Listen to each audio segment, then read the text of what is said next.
ఈరోజు నేను coconut మిల్క్తో gravy చేయబోతున్నాను. వాటికి కావాల్సినవి 2 ఆనియన్స్ కట్ చేసుకొని మీడియం సైజువి, 2 టమోటోస్ కట్ చేసుకొని మీడియం సైజువి ఆయిల్ వేసుకొని ఫ్రై చేసుకుంటున్నాను. ఆయిల్లో కొంచెం జీలకర్ర వేసాను. జీలకర్ర వేసి ఫ్రై చేస్తూ ఉన్నాను. నెక్స్ట్ వాటికి జింజర్, గార్లిక్, సోంపు చిన్న స్పూన్తో 3 స్పూన్స్ సోంపు ఇంపార్టెంట్ వీటికి. 2 గ్రీన్ చిల్లీ వేసుకొని టోటల్గా వీటిని మిక్సీ పట్టుకోవాలి. 1 కప్పు కోకోనట్, ఈ పెద్ద కప్పు నిండా కోకోనట్ తీసుకొని మిక్సీ చేసుకోవాలి.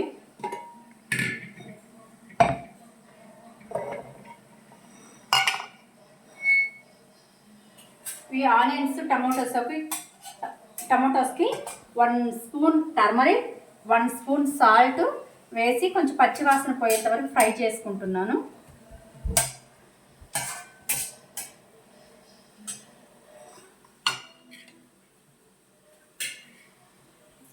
గ్రీన్ చిల్లీ కట్ చేసుకుని వేసుకుంటున్నాను.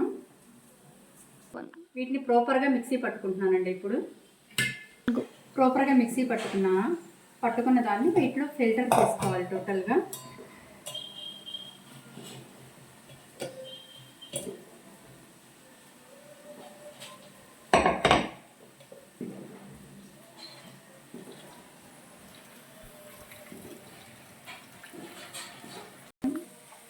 చిక్కటి కొబ్బరి పాలు రెడీ అయిపోయినాయండి.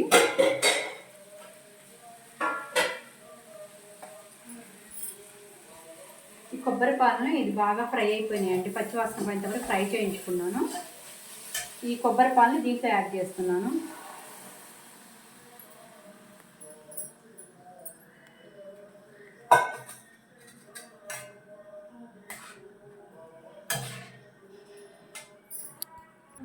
ఒక 5 మినిట్స్ బాగా తుక్క ఉడకాలండి. ఈ షార్వా కొబ్బరి పాలు పోసాక చిక్కగా బాగుంటుందండి. గ్రేవీ కూడా కొంచెం ఆయిల్ పైకి వచ్చేంత వరకు ఉడకనివ్వాలి.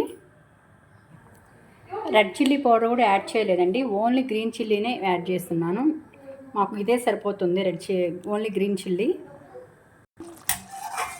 రెడీ అయిపోయిందండి. కొంచెం కొత్తిమీర వేసుకొని దించేసుకోవటమే.